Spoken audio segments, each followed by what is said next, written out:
මේ මාස 3ටම නිතරම කෝල් කරලා මිස් හොඳින් ඉන්නවද හොඳින් වැඩ ටික කරගන්නවද කියලා අහනවා.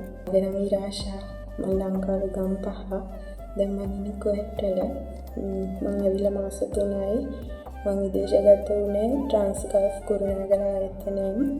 මගේ පළවෙනි පාර තමයි මම රට ආපු ෆස්ට් ටයිම්. එයාලගෙම ට්‍රේනින් එක අරගෙන මාසික ට්‍රේනින් එකකින් පස්සේ ට්‍රාන්ස්ගල්ෆ් එකේ තමයි මම විදේශගත වුණේ. මට මෙහි මගේ ගෙදර ඉන්නේ මැඩම්ගේ අම්මයි විතරයි. ඉතින් හොඳින් වැඩ ටික කරගෙන ඉන්නවා. ඒ වගේම පළවෙනි පාර එන්න කෙනෙක් ඉන්නවා නම් මම කියන්නේ හොඳ මඟ පෙන්වීමක් යටතේ හොඳ ආයතනයකින් ට්‍රේනින් එක කරලා එන්න. ට්‍රාන්ස්ගල්ෆ් එකෙන් අපට ලැබුණු ට්‍රේනින් එක ගොඩක් වටිනවා.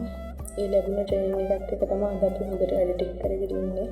එයාලා භාෂාව ගැන අපි මෙහි ඉන්න ඕන විදිය වැඩ කරන්න ඕන විදිය හැමදේම කියලා දුන්නා. ඒ මඟ පෙන්වීමට ඉතින් අද මම හොඳින් වැඩ කරගෙන ඉන්නවා.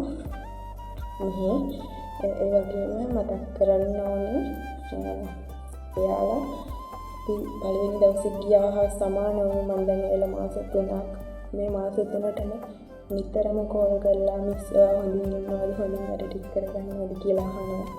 ඒ වගේ අපි රට ආවට පස්සේ අපේලා ගන්නේ නැහැ හොයලා බලනවා අපි ගැන හැමදේම. ඉතින් ට්‍රාන්ස්ගල්ෆ් ආයතනයේ බොහොම ස්තුතියි මේ වගේ තැනක් ලැබුණේ යාලා නිසා. අද මගේ හිමිනන්ට යන්න මට අවස්ථාවක් හම්බුනේ. එයාලගේ ආයතනයේ මම ආපු නිසා තමයි මට මේ වගේ හොඳ තැනක් හම්බ වෙලා මේ විදිහට හොඳින් වැඩ ටික කරගන්න පුළුවන් වුණේ.